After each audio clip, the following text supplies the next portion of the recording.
Hello again my lovelies, I hope you've had an amazing week. I wanted to start off this video by saying this is my 10th YouTube video and you know, I'm kind of gassed, so thank you for supporting me and supporting this channel. If I open up a fan club called Simsters or The Mandem, would you guys follow it or would that make me a narcissist? Well, if this is the first video of mine that you're watching, please do like, comment and subscribe. Welcome to the channel.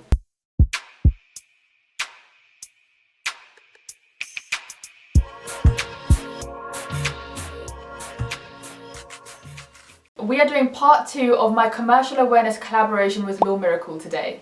If you haven't watched part 1 and you're confused about what the bejesus I'm on about, then please watch part 1 using the link above.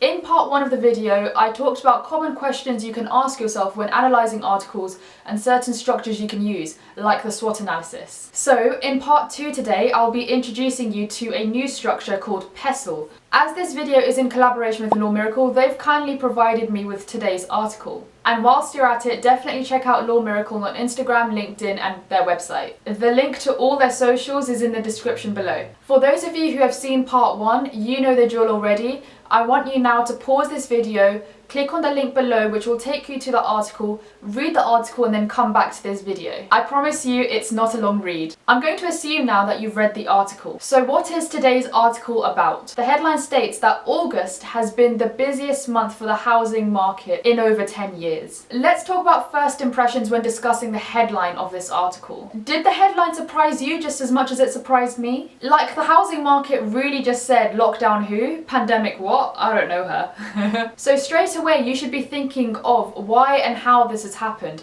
How has the housing market survived in a pandemic where there's been a lockdown, there's been so many restrictions? Before reading the article, the first reason why I felt like the housing market in August was the busiest it's ever been in 10 years was because I was already aware of the temporary stamp duty changes that the government has introduced. And of course, if you've read the article, you will soon get to realise that this is one of the factors that has caused the market to be so busy in August. Now, first impressions out the way, let's go into a more detailed structured analysis of this article. The structure I want to use today is an acronym called PESTLE. Is it PESTLE or PESTLE? Honestly, the English language just baffles me sometimes, I'm just so lost. We're going to go with PESTLE, like pestle and mortar. Is that a thing? Wait, is it pestle or mortar? I should have googled this before, like how to pronounce pestle.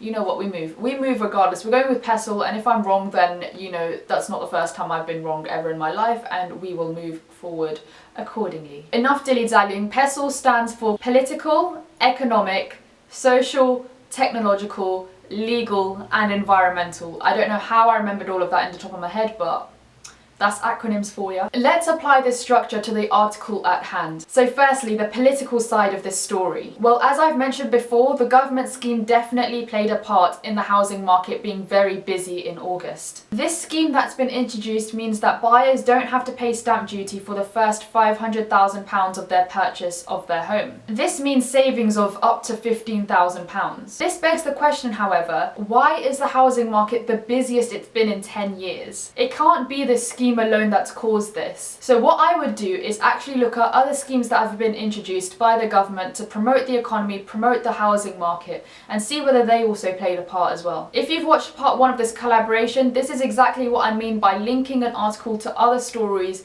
and trends that you know of. Now let's move on to the economic aspect of the PESTLE structure. The economic aspect is what makes the article so surprising, in my opinion. Like, we're in a recession, yo, like this is serious stuff.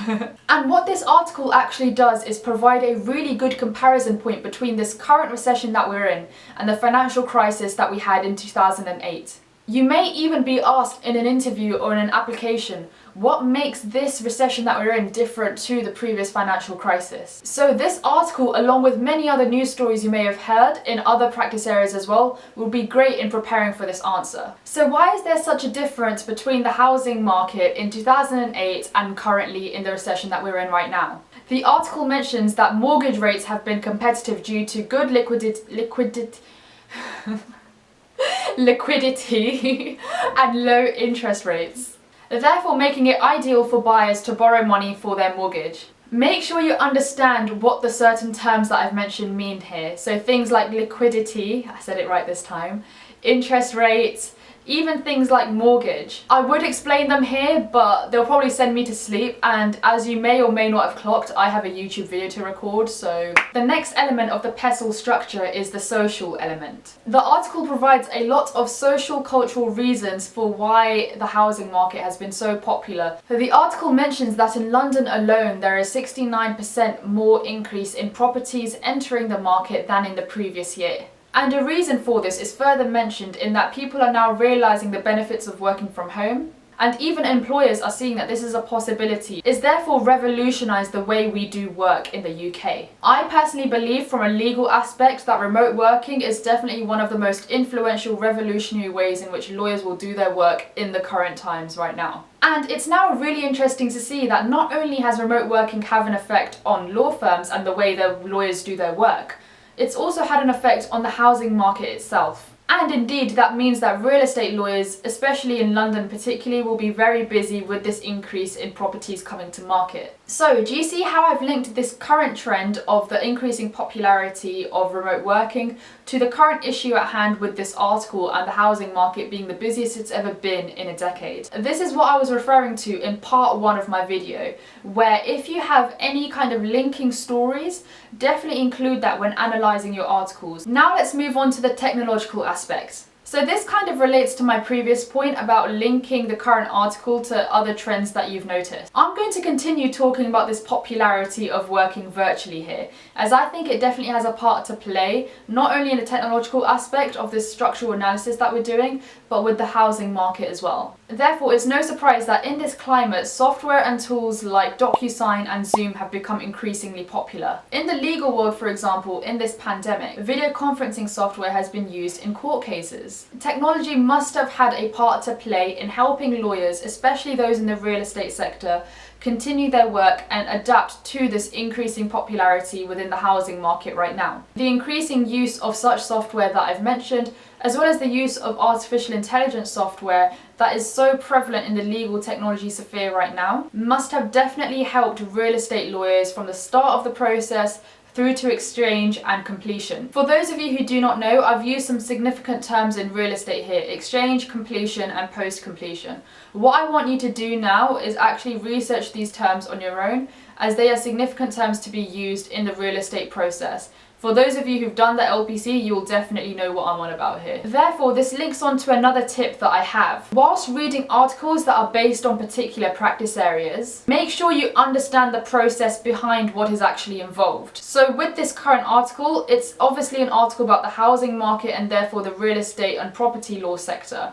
Make sure you have a basic understanding of what lawyers are involved in from start to finish. It's the same if you're looking at an M&A deal, for example. You would look at how a lawyer is involved from start to finish. With this side note out of the way, let's move on to the legal aspect of this structure. More obviously, in this section, we can talk about the role that lawyers play. And of course, this is what I really like about LawMiracle, because they actually have separate sections talking about the impact that an article has on the legal sector. In this section in the article, they mentioned that of course there will be increasing work for real estate lawyers. However, what I found really interesting is that the work of the real estate sector is actually linked to the employment law sector. For example, will the position of the housing market decline when the furlough scheme ends? Therefore, can you see that an article that's based on a particular practice area doesn't have to be limited to just that practice area? You can link it to other areas too. Finally, let's talk about the environmental aspect of the PESTLE analysis. Well, for those of you who are aware of a real estate transaction, you will know that lawyers are involved in searches of the property. This is where they undertake several kind of checks on the property to ensure that it is up to scratch for the buyer. One of those checks involved is an environmental check. So checking that the property isn't near a factory, for example, which emits loads of fumes, or that there isn't any presence of asbestos in the property. When reading this article, therefore, I wondered that because we were in lockdown, whether these searches on properties were completed sufficiently. These searches are vital for the buyer, so then they can have a whole rounded idea of what they're actually buying. Well, the positive news surrounding the housing market right now seems to suggest that the environmental searches were carried out effectively. So do you kind of see how I linked the environmental aspect to the legal aspect of the PESTLE analysis?